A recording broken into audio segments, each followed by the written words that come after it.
asistido en estos días en Lima a la presencia de un conferencista mexicano, el doctor Martínez, que fue invitado por el congresista Rosas para hablar de la cura de los homosexuales. Eso ha generado en la ciudad una cantidad de polémicas, de opiniones, de controversias, etc. También hemos asistido en la ciudad a algunos debates, sobre todo en los medios de comunicación, que exponían las diversas teorías supuestamente científicas en torno a las posibilidades de curar la homosexualidad. De hecho, sabemos perfectamente que la homosexualidad no es una enfermedad, no es un trastorno, por ende es casi idiota decir que se puede curar. Pero de todas maneras se ha creado polémica, la gente ha opinado y nos parecía interesante hacernos algunas preguntas al respecto. Entre algunos invitados a un programa de televisión de Canal N había un médico que proponía una cura a través de la testosterona. Cuando me comentaron esto, porque yo no vi el programa, me acordé de una referencia que había leído en algún momento a un médico nazi que había escapado de Alemania y que había recalado en Argentina y había puesto una clínica en el barrio de Palermo para curar a los niños y a los jóvenes homosexuales enviados por sus familiares que no soportaban la inclinación sexual de los niños.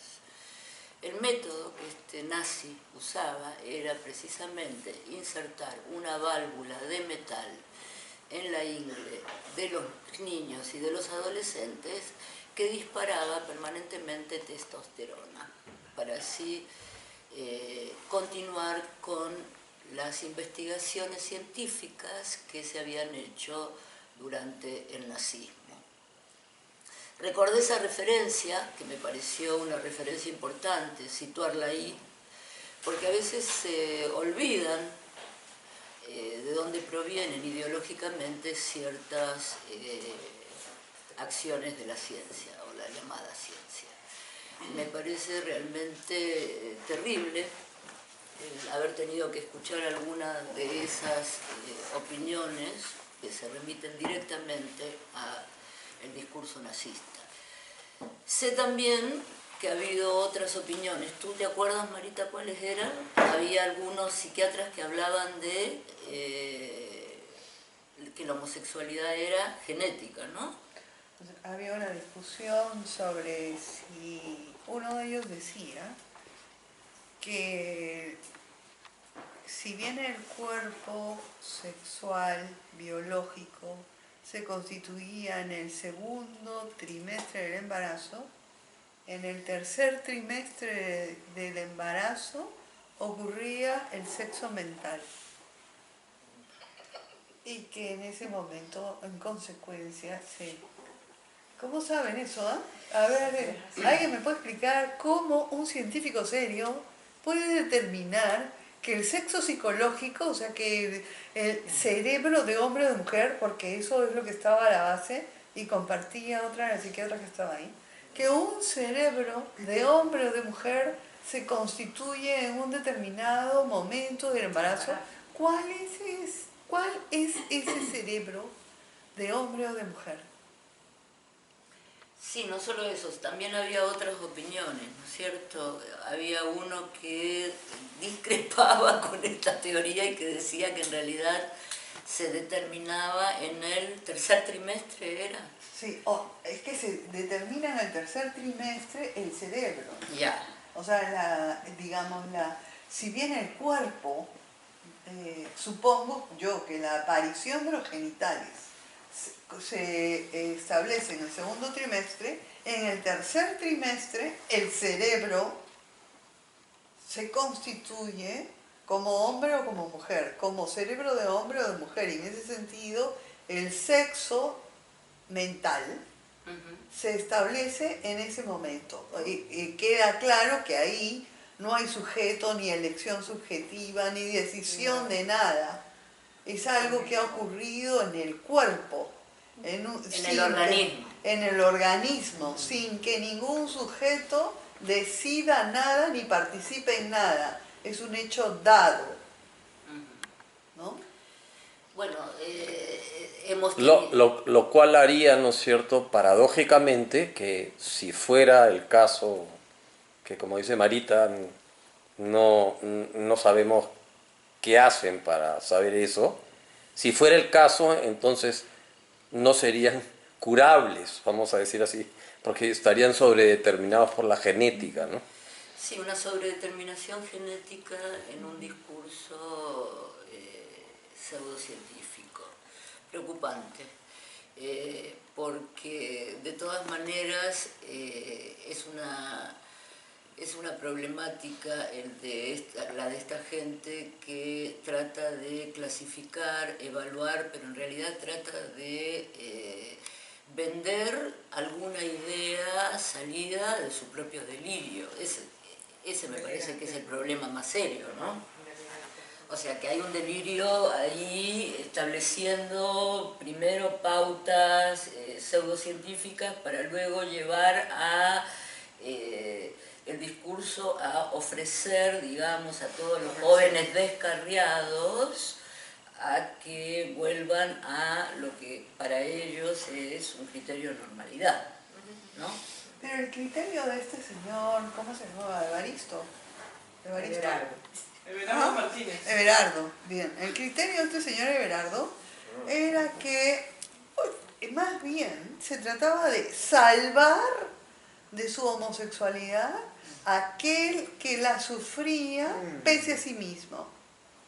Porque es un poquito raro como él lo plantea. O sea, su idea es que quien es homosexual padece esa homosexualidad por algún hecho traumático. Entonces, por supuesto, se comenta, y lo hacía también la señora que estaba a su lado, que eso tiene que ver con una madre un poco autoritaria y un padre ausente, por ejemplo, es una de las causas, ¿no? O sea, madre autoritaria, padre ausente. Ya, eso da homosexual de todas maneras. Yo me preguntaba, ¿cuándo la madre no es autoritaria?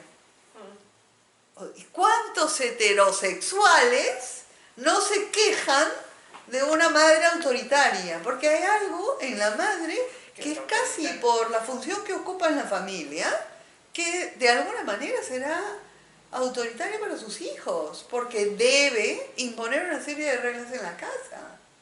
¿Y cuántos heterosexuales no se quejan de la madre que impuso o que dijo, opinó sobre algo de una manera demasiado tajante, prepotente o lo que fuere? Y que el padre haya fallado de alguna manera, eso es casi válido para todo el mundo, heterosexuales, homosexuales, lo que fuere. O sea, dicho de esa manera tan general, es muy fácil demostrar que en el caso de un homosexual es que la madre es muy autoritaria y el padre un poquito débil, porque eso es válido casi para todo el mundo en la época contemporánea. De manera que en realidad no sería demostración de nada. El otro hecho que se consideraba también muy importante era la violación. Si has sufrido violación, es otra vez la idea del trauma al estilo Hollywood. O sea que el trauma es que sucedió algo terrible que te dejó marcado más o menos para siempre. Pervirtió lo que de otra manera hubiera sido tu naturaleza espontánea. Entonces, si te violaron, ya sí, más o menos, quedaste malogrado, sí, sentenciado casi para siempre, a menos que pases por alguno de estos tratamientos que revertirá el supuesto trauma, sabe Dios cómo. Pero vemos entonces la conjunción del discurso religioso, la predicación, digamos, el congresista Rosas es evangelista y trata de introducir el discurso evangelista dentro del tema, y vemos claramente cómo de algún modo se trata de salvar, digamos. Hay que salvar a aquellos pobrecitos que se les ha impuesto por las razones genéticas, hormonales, etcétera, etcétera, o así traumáticas es, en el como en sentido. realidad de una manera solapada pretenden eludir la crítica posible respecto del prejuicio que tienen respecto de los homosexuales. Exacto. No es que ellos tengan prejuicio sobre la homosexualidad, no, es que ellos quieren salvar a los homosexuales. Que paren de sufrir. Claro. Tienen que parar de sufrir los homosexuales, pobrecitos que han tenido, digamos, algún acontecimiento terrible en su primera infancia, según ellos, que los ha marcado de la manera errónea. Entonces, el discurso religioso tiene que venir a operar ahí la salvación sobre esa marca desviada, descarriada, para que estos muchachitos puedan vivir plenamente en la comunidad religiosa. Entonces hay una alianza entre este discurso religioso, el discurso que predica cierta religión y, como tú dices, hace semblante de salvación cuando en realidad está exponiendo sus prejuicios, y estos discursos pseudocientíficos que tratan de sostener hipótesis absolutamente delirantes, una alianza perversa, ¿no es cierto? Pretender saber acerca del otro sin ni siquiera haberlo escuchado. Un cerebro masculino y un cerebro femenino es delirante. Es delirante. Un detalle no menor, ¿no es cierto?, es que se hablaba de la homosexualidad masculina, ¿no? Casi como si la homosexualidad femenina no existiera. Exactamente, porque, digamos, y ahí hay otro de los prejuicios, ¿no? Es muy curioso, es otro prejuicio, digamos. Lo femenino no está incluido en esto, y solamente se trata de dirigir fálicamente este asunto a una dirección que los van a gloriar, vaya a saber de qué. Pero ha estado absolutamente ausente, precisamente, la condición de una mujer enamorada de otra mujer, o deseando a otra mujer. Laura, en lo que decías hace un rato de este movimiento que al final llamaste perverso, creo que habría que aumentarle un pequeño punto, y es que de qué sufre un homosexual, o sea, sin tratar de generalizarlo, pero se habla de que sufren de la homosexualidad, cuando en este movimiento recontra perverso se marca un espacio de sufrimiento clarísimo, que es ¿cuál es el principal problema de ser homosexual? Tener congresistas como este. Y estas religiones. Entonces, esto es tratar de librar a alguien del sufrimiento que le estás causando, ¿no? Es un movimiento absolutamente perverso. Tú le causas el sufrimiento. Te hago sufrir para que te sometas a mí. Claro, te hago sufrir para que te sometas a mí. Entonces te volviste homosexual porque te violaron. Claro, como las mujeres las violan los hombres, no se vuelven homosexual. homosexuales, se vuelven heterosexuales. Entonces violar a una mujer no es tan grave. No le hace tanto daño. Sí, puede ser que violar a una mujer no sea tan grave. No, sí es tan grave. La cabeza de esta gente no es tan grave una mujer violada. La figura de un hombre violado les toca el culo. Ese es el problema. Es un hombre y una mujer. Les toca su propio culo y es ahí donde hacen cualquier cosa con tal de sacarse algo de su propio fantasma de encima, supongo yo, porque ¿cuál es la razón para que alguien haga algo como esto? Que es banal, chabacano, perverso, ideológicamente deplorable.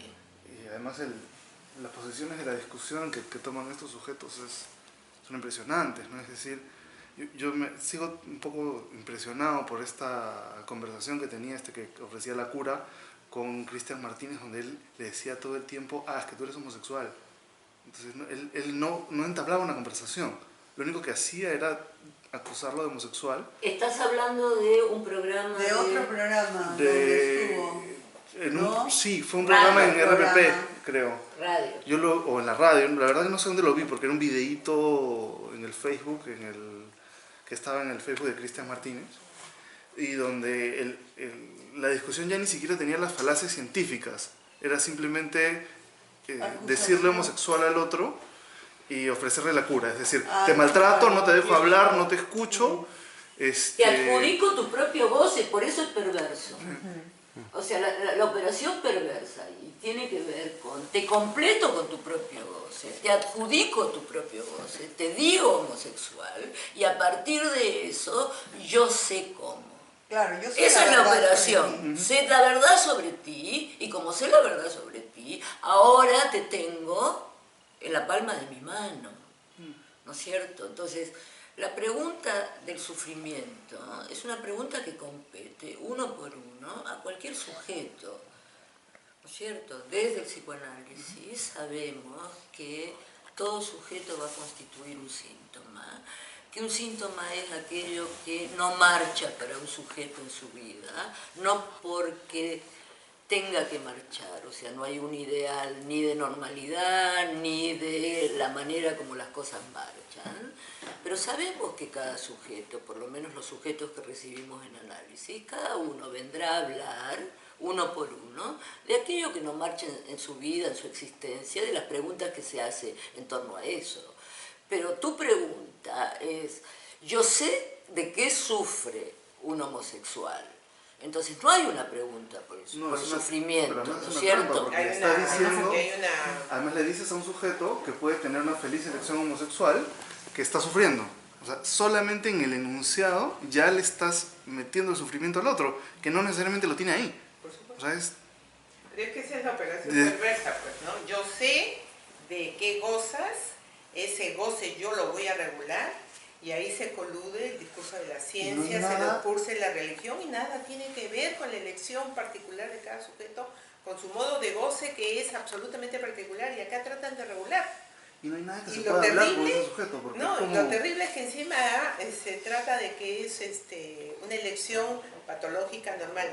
Yo no vi el programa, pero una cosa que escucho mucho en mi práctica es las maestras de educación inicial, que los niños en las aulas tienen rincones de juego, empiezan a preocuparse, y me parece que esto habría que escucharlo, lo pensaba ahora que las escuchaba hablar, que por qué no se introduce la pregunta por la homosexualidad femenina, ¿no? Y varias personas me han comentado que las maestras piden consulta, derivan a los niños a consulta porque están jugando con muñequitas, porque se ponen una peluca, porque ya ellas piensan que tempranamente se podría orientar mejor al niño. O sea, no existe un discurso tan delirante como el de la ciencia, pero ya la maestra, no todas por supuesto, están viendo una predisposición homosexual en el niño a partir de la elección de los juegos que tiene en el aula. Entonces a mí me parece eso también muy preocupante. Y eso va de la mano con una de las operaciones favoritas del mercado en la época, que es vender la prevención. Exactamente. ¿No es cierto? Entonces vendemos la prevención porque si el niño se puso la peluquita, digamos, ya tenemos allí cómo hacer uso del mercado para que este niño se oriente de la manera que el prejuicio de el adulto a su cargo, el prejuicio favorito del adulto a su cargo. Entonces, no solamente la pregunta de qué sufre, digamos, este discurso religioso de yo sé de qué sufre, para de sufrir que aquí tengo lo que tú necesitas, sino que eso se extiende como operación ideológica hasta lugares que son asombrosos, digamos, porque entonces el niño se queda sin infancia. Si el niño no puede acceder... Son sometidos a exámenes endocrinológicos.